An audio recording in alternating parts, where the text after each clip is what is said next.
Tervist, mina olen Vilja, olen Elleri muusikakooli loodusainete õpetaja ja Erasmus Plussi abiga ja Elleri kooli toega sain ma siis osaleda 27.09–5.10 Tenerifel õuesõppe ja seikluspedagoogika koolitusel. Ja meie teekond hakkas siis pihta Tartust, buss väljus kell 11 Tallinna lennujaama, siis kell 16.05 liikusime me edasi Helsingisse. See lennureis oli lühikene, ainult 30 minutit ja 17.15 läks siis lennuk Tenerifele, mis pidi ametlikult jõudma kohale kell 22.00, aga kuna reis tõsiselt hilines, siis me jõudsime sinna märksa hiljem. Nii et 6 tundi ja 45 minutit pidi ametlik lennuaeg olema, aga raskete ilmaolude tõttu me olime seal taevas natukene kauem. Ja me saime oma esimese ellujäämiskogemuse juba siis Tenerife lennujaamas, et meile pidi oldama seal vastas, aga kedagi vastas ei olnud niimoodi, et me saime siis hakata uurima, et kuidas me saame Tenerife lõunaosas olevast lennujaamast tegelikult Tenerife põhjaalal asuva Puerto de la Cruz linna.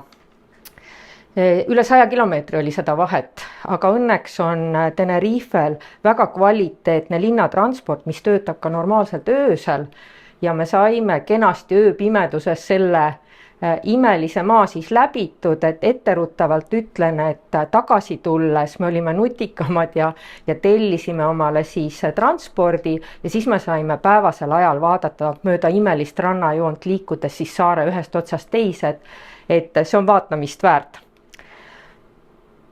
Meie seltskond oli siis 4-liikmeline, et Eleonora prillidega, imeilus Itaalia kaaslane Filippo ka prillidega, et tema kaaslane siis samast koolist.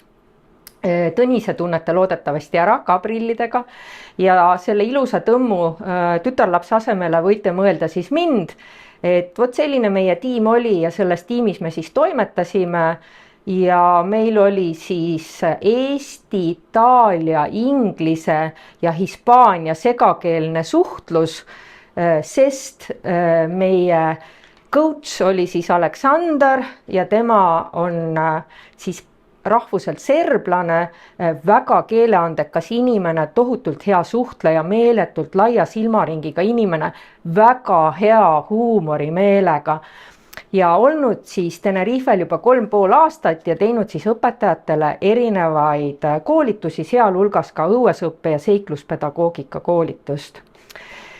Ja miks siis ikkagi Tenerife, miks me Tõnisega niimoodi valisime? Mina muidugi lähtuvalt oma õpetatavatest ainetest, et lähistroopiline kliima, asupaik Aafrika lähedal, ma ei olnud varem näinud oma silmaga Aafrikas kasvavaid taimi, Tenerifel mul see õnnestus. Kõik need saared siis kenasti Atlandi ookeanis, kuuluvad nad siis Hispaania autonoomsesse piirkonda ja eriline pehme kliima ja võib-olla siis võiks nimetada ka rahvastiku tihedust, et see on siis 299 inimest ruutkilomeetri kohta, aga arvestama peab siis sellega, et saare keskosas on tegelikult mägine ala ja elada saab siis ainult saare äärealadel. Aga siia on ära toodud siis ühele kunstiteosele, mis me sellest oma linnakesest avastasime, kõik need saarekesed kenasti olemas ja kohad, kus me siis saime viibida selle 9 päeva jooksul, siis Puerto de la Cruz oli siis see koht, kus oli meil ööbimine, La Caldera, Laura Tava, El Teide, Anaga ja Santa Cruz. Need olid siis meie sihtpunktid, hommikud algasid kell 8, kell 9, ametlikult pidi kõik lõppema kell 4, kell 5, aga meie päevad olid nii mõnigi kord pikemad.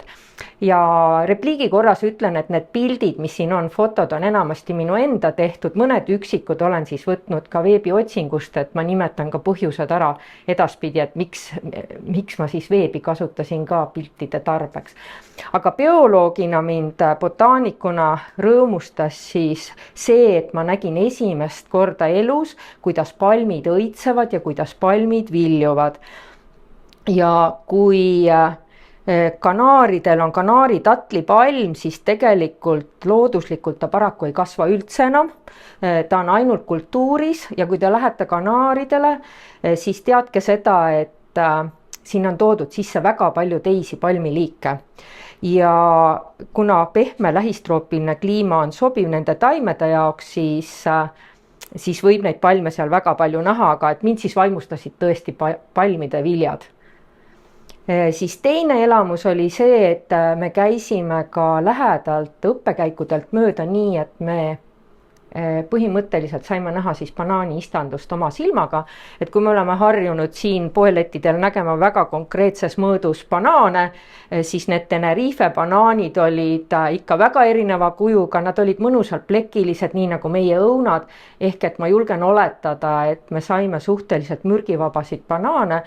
Ja ma nägin siis ära ka ühes botaanikaaias pilt paremal pool punase banaani, et punased banaanid on haruldased ja ta on väga maitsev väidetavalt, et punast banaani mina süüa ei saanud, aga nägin siis taime ja botaaniliselt siis banaan on rohttaim, et palun mitte teda liigitada puuviljade hulka ja banaani kõige kõrgem väärtus on siis väga kõrges kaaliumisisalduses. Mis mind veel vaimustas, otse meie hotelli akna ees olid araukaariad on siis igihaljad okaspuud, ta on reliktne taim ja ta on siis võimeline kasvama 30–80 meetri kõrguseks, tema puit on hästi väärtuslik ja ta on endeemne taimeliik, et oma silmaga näha midagi sellist erilist, et see oli minu jaoks väga vaimustav. Me viibisime päris paljudes parkides, siin on toodud 2 pargi nimed, Park Tauro ja De la Sortilla ja siin on näha ka, kuidas me töiselt toimetame. Igas kohas oli meil 1 kuni mitu õppeülesannet ja selles konkreetses pargis siis tuleb meelde see, kuidas üks partneritest pidi panema silmad kinni ja põhimõtteliselt teine inimene oli sinu silmad ja kõrvad ja siis me pidime käima seal pargis ringi. Esiteks tuli juhtida kaaslast niimoodi, et temaga mingit halba ei juhtu, seal oli astmeid ja seal oli takistusi ja nii nagu parkides ikka. Pluss see, et pidi mingi ülevaate andma kõigest sellest, mis sinu ümber on. Ja kui sul inglise keel ei ole kiita nagu minu inglise keel, siis tahest tahtmata ma sain seal oma väga tagasihoidlikku inglise keelt tõsiselt arendada, aga need harjutused olid toredad ja siin paremal pool siis pilt minust ja Eleonorast, et meist tõesti said väga suured sõbrad, et väga sümpaatne õpetaja. Ma vist ennem ei maininud, aga et Eleonora ja Filippo mõlemad on siis kehalise kasvatuse õpetajad ja Eleonora on siis tegelenud kõrgtasemel korvpalli mängimisega ja Filippo on taekwondoga tegelenud ja tegeleb täna ka veel, nii et hästi sportlikud inimesed. Miks ma seda mainin? No natukene hiljem saate aru, miks see on oluline informatsioon. Aga siis bioloogina ma tõesti vaimustusin 2 botaanikaaiast. Üks botaanikaaed oli siis selles samas meie enda Puerto de la Cruzi linnas ja teist me saime mõnevõrra hiljem külastada La Oratava linnas ja mida ma seal siis märkasin, et ma olin ju kuulnud, et taimedel võivad olla tugijuured, ma kohe näitan teile pilti ka, millised need on, aga et nad nii võimsad võivad olla, seda ma poleks uskunud. Oma silmaga ära näha papüüruse taimed, monster, kes meil on siis potitaim, kasvab seal lihtsalt alustaimestikus, et või siis ka, et viigipuud näha, viigipuumarjad meil ju on täiesti Eestis ka müügil, et see oli kogemus ja ilusad bromeeliad, mis õitsevad kenasti. Ja nagu ma ütlesin, siis punane banaan sai nähtud, kui meil on draakonipuu potis, siis seal draakonipuu ongi päriselt puu.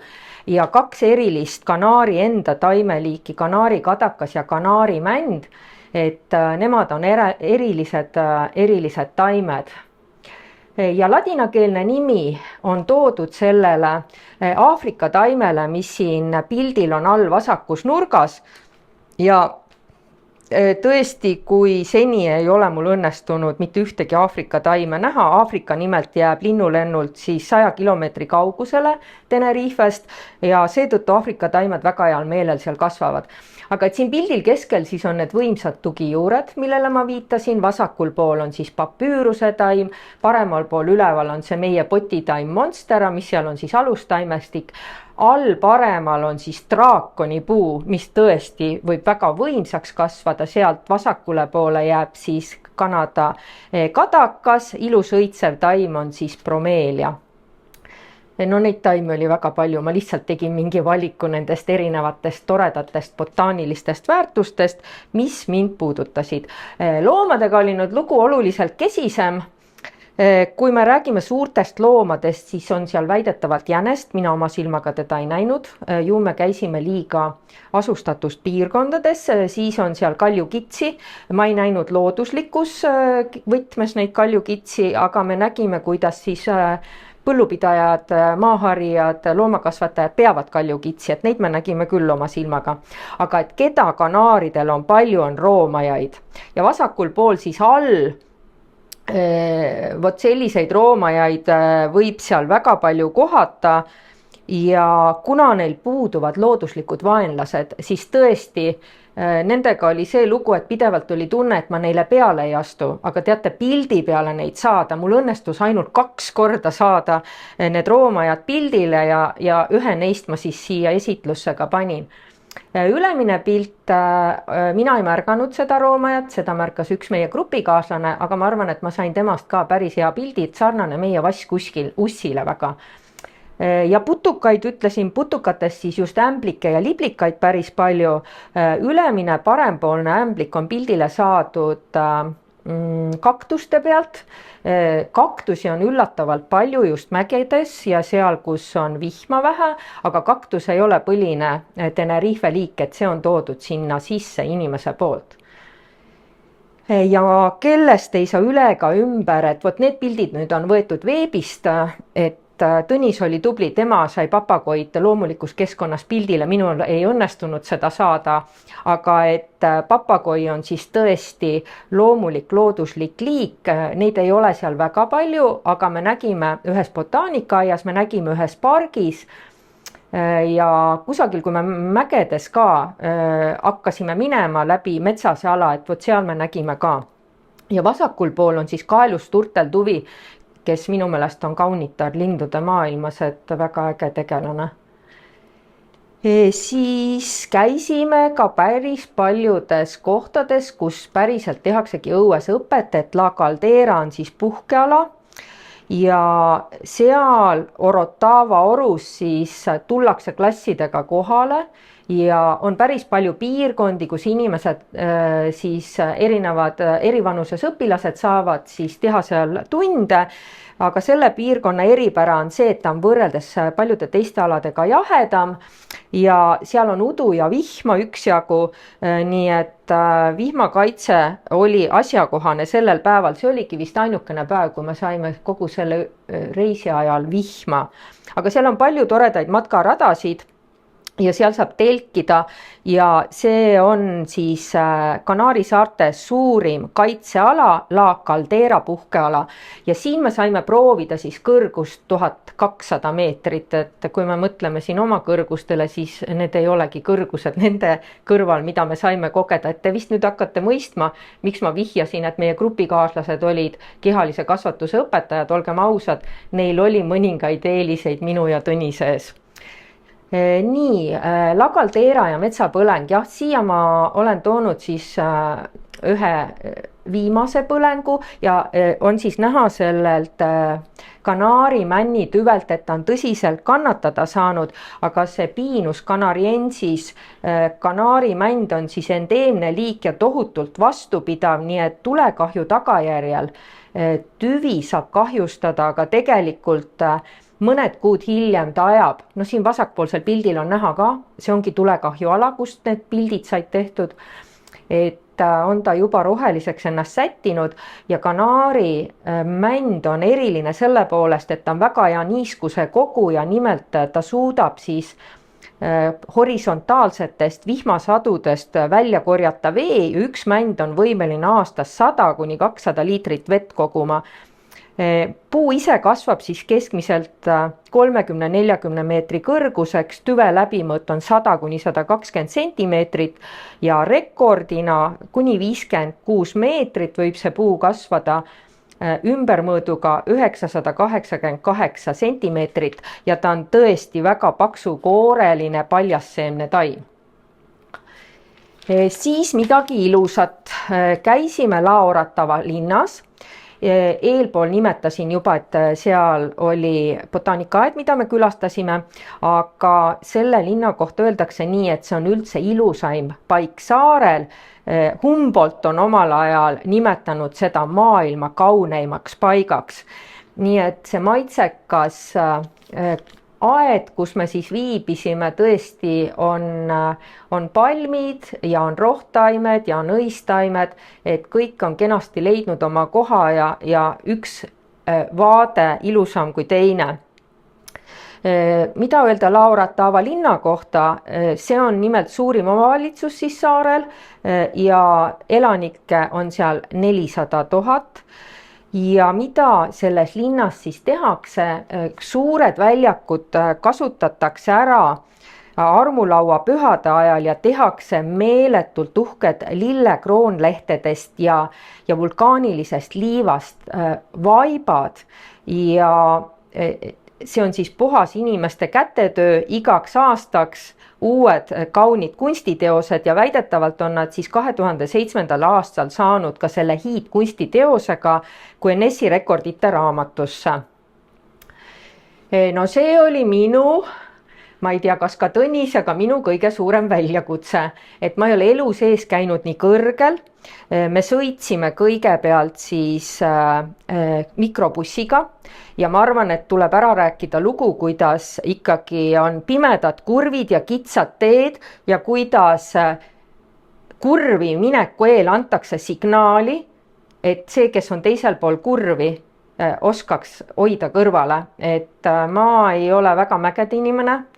Ma ei ole kitsaste teede inimene, aga ometigi need bussijuhid seal väga osavalt hakkama said, midagi hullu ei juhtunud, nii et me tõusime siis kõigepealt mikrobussiga esimesed kõrgused ja siis nüüd erinevad andmed annavad natukene erinevalt, et osad ütlevad, et 3555 meetrit on siis see kõrgus, kuhu saab minna köisvaguniga, teised allikad ütlevad, et 3550 meetrit, et see oli küll päris suur väljakutse füüsilisele kehale.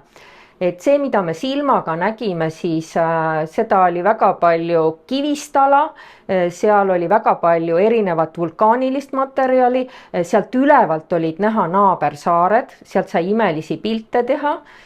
Mina pigem nautisin seal seda hetke ja üritasin oma füüsilise kehaga hakkama saada, nii et mul on suhteliselt vähe pilte, aga nagu näete siin all, vasakult teine pilt, Tõnis teeb uhkesti fotosid, Tõnis nautis täiega seda kohta ja itaallased olid ka väga heas vormis.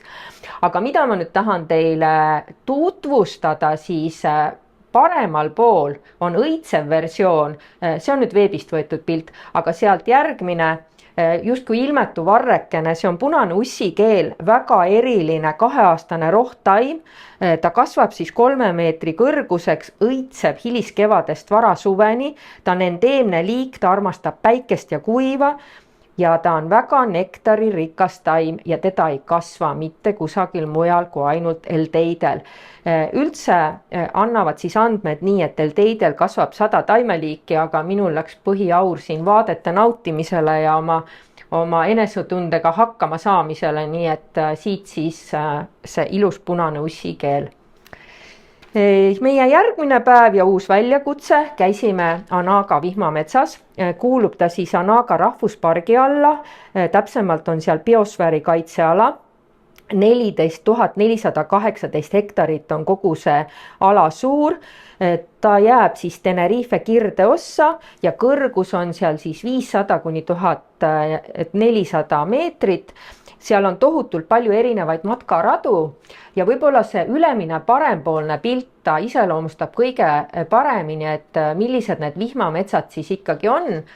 Et Anaga aladel siis laiuvad nad kenasti väga suurel pindalal ja nagu näete, prügikotid on kaasas, meil oli rühmatöö, me pidime seal siis tegema pilte, korjama prügi, suhtlema vastu tulevate inimestega, mõtlema välja igaüks omale tegelase nime, mõtlema välja slogani tiimile, et meil oli väga palju erinevaid toredaid ülesandeid, kui me seal vihmametsas siis ringi liikusime.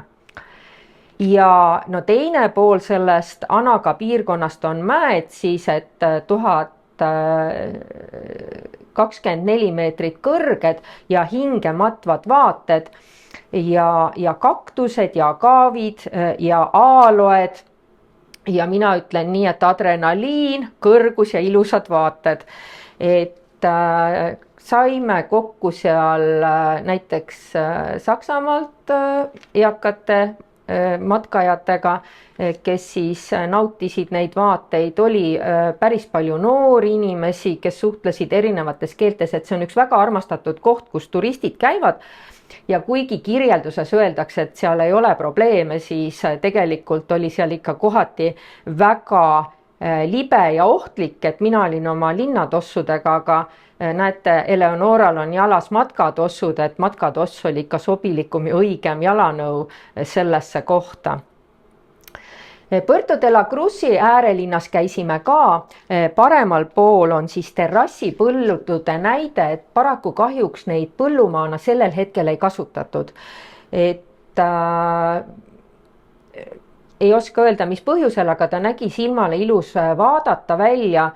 Ja võib-olla siis võikski öelda seda, et kasvatatakse meile tuttavat kartulit ja kartulit kasvatatakse nii, et 3-4 korda aastas pannakse teda maha.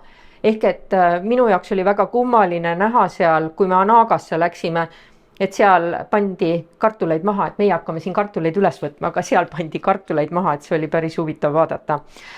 Aga siis nendel põldudel, terrasspõldudel kasvatatakse erinevaid kultuure ja vasakul pool oli siis rand, kus ma päriselt sain tunda seda, võib-olla need lained paistavad praegu süütud siin, aga sain tunda seda, mis tähendab lained tagasitõmbejõud, et ma oma silmaga nägin siis seda, kuidas üks inimene tõmmatigi lainega tagasi ja kadus sinna vee alla ja kui ta veest välja tuli, siis oli nägu päris korralikult verine.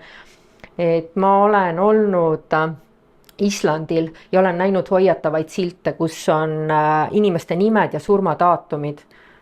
Aga et siin ma nägin nagu reaalselt, kuidas laine võib mõjuda, kui ta jõuga tõmbab sind rannast eemale. Aga siin ka siis me tegime õues õpet, et meil olid omad ülesanded siin rannas, nii et igal pool, kus me käisime, me lahendasime erinevaid ülesandeid.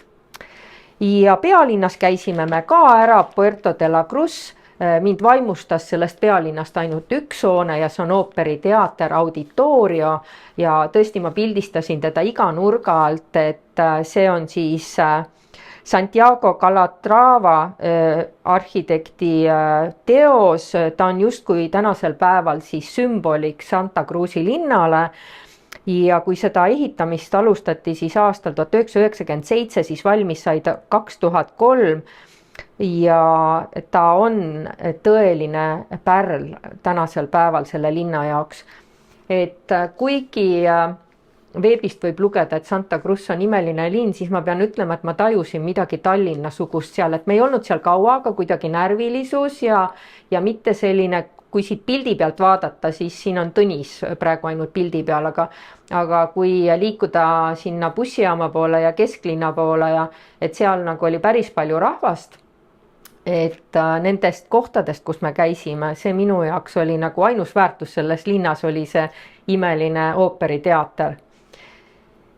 Ja siis ka õuesõppe väärtuste juurde, et tõesti, miks siis õuesõppe, et need erinevad ülesanded, mis me läbi tegime, tõesti see, et ikkagi ma ise neid ülesandeid tehes tajusin, kuidas ma vastutan selle hetke ja õppimise eest. Päris huvitavad uued ideed tekkisid endal ka siin ja seal. Kindlasti arenes empaatiatunne ja hoolivus, ma tundsin edu, aga ma tundsin ka ebaedu, sest minu keeleoskus aeg-ajalt kindlasti andis teada seda. Või siis, kui me olime seal kõrgel mägedes, siis mingil hetkel ma olingi grupist 1-2 viimasest. Aga ma ei ole allaandja tüüp ja me saime koos selle noore tüdrukuga kenasti hakkama. Ma vist ennem ei maininud, aga meie selle 4 pundiga ja siis meie coach'iga koos olid kaasas igal korral 1-3 tudengit ja siis nemad tegid meiega ka mitmeid asju koos läbi. Aga siis see tõesti, et koostöö, võistlusmomenti ma nagu niivõrd ei tajunud, aga just see koostöö tegemise oskus ja tahe. Ja võib-olla koostöö puhul just see, et ma pidin võtma uusi rolle, kuna lihtsalt keeleoskus pani mind nagu teistesse olukordadesse, kui siin Eestis midagi tehes. Siis kindlasti see, et kui kaasatud kõik said ja milliseid uusi mitmekesiseid võimalusi ma nägin seal tehes neid harjutusi, muidugi kontakt loodusega, et ma arvan, see minu eelnevast jutust paistis ka välja. Võimalus mõtiskleda, neid hetki meile anti ka ja tõesti oskus abi anda ja toetada vajadusel, kui keegi oli hädas. Nii et sotsiaalne tegevus, seikluspedagoogika, matkamine, et väärtusi väga palju. Ja kui nüüd veel isiklikult lisada, et mida ma siis õppisin ja milles ma arenesin, siis kindlasti paranes minu suhtlemisoskus inglise keeles ja arenes ka inglise keele oskus, arenes koostööoskus, nagu ma ütlesin, ma võtsin uusi rolle, et ma ei olnud alati mõtleja rollis, vaid ma pigem olin tegutseja ja toetaja, kui ma sain nagu konkreetsed eeskirjad, et mida on vaja teha. Õppisin kindlasti tundma Tenerife erinevaid ökosüsteeme ja elupaikasid. Kindlasti paranesid minu teadmised lähistroopilistest taimedest, sain teadlikuks Kanaari saarte geograafilistest, poliitilistest, majanduslikest iseärasustest, õppisin planeerima, ajakava koostama ja läbi viima inspireerivaid õuesõppe seikluspedagoogika tegevusi, sain teada uutest õuesõppemeetoditest ja praktilistest tegevustest, õppisin tundma riske, mis võib kõrgel mägedes juhtuda, sest mõned asjad juhtusid minu endaga ka. Jagasime grupi aruteludes siis Eesti ja Itaalia õpiruumi kogemusi ja me tegime tegelikult seda ka õppetöö välisel ajal, et kui meil olid õhtused ühised õhtusöögid, siis me ei läinud kohe tagasi hotelli, vaid veetsime aega koos ja seal me ka väga palju rääkisime, et kuidas teil Itaalias, kuidas meil Eestis. Ja arenes kindlasti enesekindlus, teadlikkus, kuidas kõrgetes mägedes liikuda ja loodetavasti jäävad need kontaktid Eleonora ja Filippoga minu võrgustikku, et saan edaspidigi suhelda ja kasutada neid kontakte. Vot see oli kiirkorras, vabandust, et nii pikalt, aga mis teha, Tenerife on eriline koht, et kui teil on tunne, kas minna või mitte minna, siis julgen öelda, et alati tasub minna ja see kõik oli seda väärt. Aitäh!